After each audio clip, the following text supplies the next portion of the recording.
আজিৰ ভিডিঅ'টোত আপোনালোকে 5টা ভাল লগা আৰু জানিবলগীয়া কথা দেখিবলৈ পাব, যাৰ ভিতৰত আছে ৰেলগাড়ী, পতি-পত্নী বা প্ৰেমিক-প্ৰেমিকা, মাইকেল জেকসন, পুষ্পা, আলু অৰ্জুন আৰু পানী। গতিকে সম্পূৰ্ণ ভিডিঅ'টোৰ মজা উঠাবলৈ ভিডিঅ'টো একেবাৰে শেষলৈ চাই থাকক। ভিডিঅ'টোলৈ আগবঢ়াৰ আগে যদি আপুনি আমাৰ চেনেলৰ ভিডিঅ'বোৰ চাই ভাল পায় তেনেহ'লে চেনেলটো ছাবস্ক্ৰাইব কৰি কাষত থকা বেলটো বজাই দিব। নমস্কাৰ বন্ধুসকল, মই আপোনালোকৰ মৰমৰ হোষ্ট আৰু দোস্ত বিশ্বজিত। আপোনালোকে চাই আছে জ্ঞান বিজ্ঞান। ভাল চাওক, ভাল শিকক।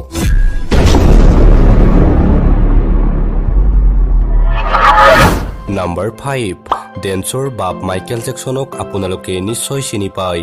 এতিয়া আপোনালোকে মাইকেল জেকসনৰ এটা নজনা কথা জানিবলৈ পাব। মাইকেল জেকসনে 69 লাখ টকাতকৈও বেছি দামী বিচনাত 10টা টোপনিৰ টেবলেট খাই মাত্ৰ 2 ঘণ্টাহে শুব পাৰিছিল। 10টা টেবলেটৰ পাৱাৰ মাত্ৰ 2 ঘণ্টাতে শেষ হৈ গৈছিল। অৰ্থাৎ ইয়াৰ পৰা আমি এইটো বুজিলো যে টকা পইচা সা সম্পত্তিয়ে আমাৰ সকলোবোৰ সুখ দিব বুলি ভবাটো আমাৰ ভুল। অৰ্থাৎ আমি বিচাৰিবলৈ জানিলে টকা পইচা কমকৈ থাকিলেও সুখ পোৱা যায়।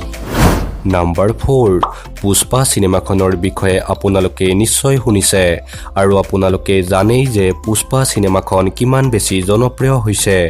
এই পুষ্পা চিনেমাখনত অভিনয় কৰা সাউথৰ ছুপাৰষ্টাৰ আলু অৰ্জুনে তম্বাকু কোম্পানীৰ পৰা বিজ্ঞাপন কৰা এটা ডাঙৰ অফাৰ পাইছিল।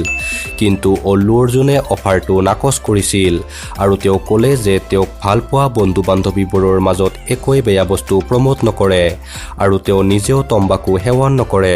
গতিকে এনেকুৱা অফাৰ তেওঁক নালাগে। সেইবাবে আলু অৰ্জুন গ্ৰেট হয়। আলু অৰ্জুনক ভাল পাবৰে ভিডিঅ'টো এটা লাইক কৰি দিব। নাম্বাৰ 3, পানীয়ে প্ৰাণীৰ প্ৰাণ বুলি কোৱা হয়। সেইকাৰণে আমি ক'ৰবাত গ'লে পানীৰ পিয়া লাগিলে চিধাই পানীৰ বটল কিনিলো। কিন্তু আপোনালোকে শুনি আচৰিত হ'ব যে ভৱিষ্যত আমি দোকানত পানীৰ বটল আৰু দেখিবলৈ নাপাম। ৰ'ব, চিন্তা নকৰিব, ভৱিষ্যত আমি পানীৰ বটলতকৈও এডভান্স পানীৰ এনেকুৱা বল কিনিবলৈ পাম। এই বলকেইটা আপোনালোকৰ পিয়া লাগিলে চকলেটৰ দৰে মুখত ভৰাই দিব আৰু মুখৰ ভিতৰতে বলটো ফাটি আপোনাক পানীৰ পিয়াহৰ পৰা মুক্তি দিব। এবাৰ ভাবি চাওকচোন কেনেকুৱা লাগিব। নাম্বাৰ 2, আপোনালোকে বিভিন্ন চিনেমাত ৰেলগাড়ীত শ্বুটিং কৰাৰ দৃশ্য নিশ্চয় দেখা পাইছে।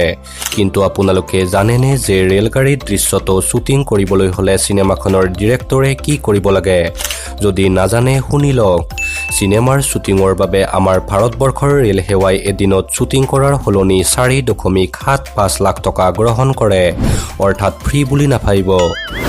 নাম্বাৰ 1, যদি আপুনি সাংসাৰিক হৈছে তেনেহ'লে আপোনাৰ পতি-পত্নী আছে আৰু যদি প্ৰেমত হাবুডুবু খাই আছে তেনেহ'লে আপোনাৰ প্ৰেমিক-প্ৰেমিকা আছে। আপোনালোকে ভাবিছে যে অকস্মাত মই কি বকি আছোঁ? তেনেহ'লে শুনক, পতি-পত্নীয়ে হওক বা প্ৰেমিক-প্ৰেমিকাই হওক, কেতিয়াবা এই সম্পৰ্কবোৰৰ মাজত খেলিমেলি লাগিলে প্ৰায়ে আনজনে আনজনক আত্মহত্যা অৰ্থাৎ ছুইচাইড কৰা কথা মুখেৰে ওলাই যায়।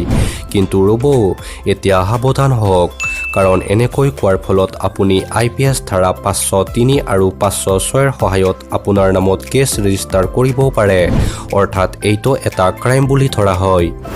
গতিকে বন্ধুসকল, আজিৰ ভিডিঅ'টো ইমানতেই অন্ত পেলাইছোঁ। ভিডিঅ'টো চাই কেনেকুৱা পালে কমেণ্ট বক্সত জনাব আৰু লাইক কৰি দিব। ধন্যবাদ।